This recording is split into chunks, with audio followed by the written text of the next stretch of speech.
वालेकुम फ्रेंड्स, उम्मीद करता हूँ आप सब खैरियत से होंगे। फ्रेंड्स, मैं आज आपके साथ जिस मौजू के ऊपर बात करूँगा उस मौजू का नाम है शानदार ज़िंदगी। जब कोई शख्स अपनी बेहतरीन सलाहियतों का इजहार करता है तो वो शानदार है। हर इंसान की अपनी मुख्तलिफ सलाहियत होती है।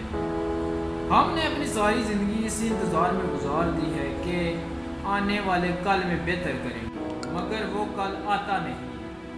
इसलिए बेहतर यही है कि हम अपनी बेहतरीन सलाहियतों का इजहार फौरी तौर पर करना शुरू कर दें। ये इजहार 1 मिनट का, 1 दिन का, 1 लम्हे का, 1 साल का और 1 ज़माने का भी हो सकता है। मिसाल के तौर पर आज हमारी बेहतरीन सलाहियत कुछ और है, आने वाले 10 सालों में कुछ और हो जाएगी, पहले 10 साल में कुछ और होगी। इसकी वजह यह है कि हम दिन ब दिन बेहतर होते जा रहे हैं। हज़रत जलालुद्दीन रूमी फरमाते हैं कि मैं एक जंगल में था, मैंने शेर के बच्चे को भेड़ों के साथ रहते हुए देखा, तो उस शेर के बच्चे की हरकतें भी भेड़ों की तरह हो गई थी। एक दिन उस बच्चे ने शेरों की झुरमुट को देखा, उस झुरमुट में से एक शेर निकला, उसने एक भेड़ को चीर फाड़ कर खा गया।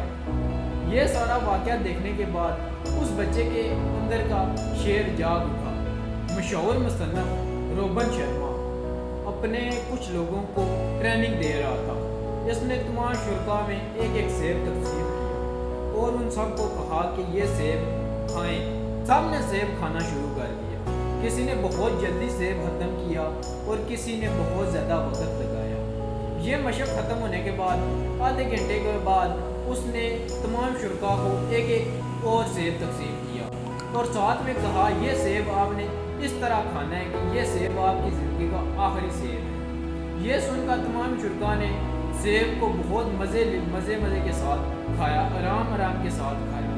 किसी को कोई जल्दी नहीं थी, क्योंकि सबको पता था कि ये सेब मेरी ज़िंदगी का आखिरी सेब है, इसके बाद मुझे कोई सेब नहीं मिलेगा। ये भी मशक ख़त्म होने के बाद रोबन शर्मा कहता है अपने शुरा को कि ये जो आप ज़िंदगी गुजार रहे हैं ये भी आखिरी सेब है, ये जो पल गुजर रहे हैं ये भी आखिरी सेब है, ये जो ज़िंदगी आपकी गुजर गई है ये भी आखिरी सेब है, ये आपको दोबारा नहीं मिलेगी। आप दुनिया के कलंडर पर लाख जादू कर रहे हैं, मगर ये आज आपका दिन गुजर रहा है ना, कभी मुमकिन नहीं ये आपको दोबारा वापस मिले।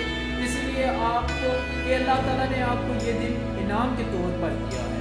आप इस दिन को सलाम पेश करें, इसका खुश दिली के साथ इस्तकबाल करें और इस दिन से फ़ायदा उठाएं। जब भी कभी आपको लगे कि मेरा टाइम ज़ाया हो रहा है तो आप उस आखिरी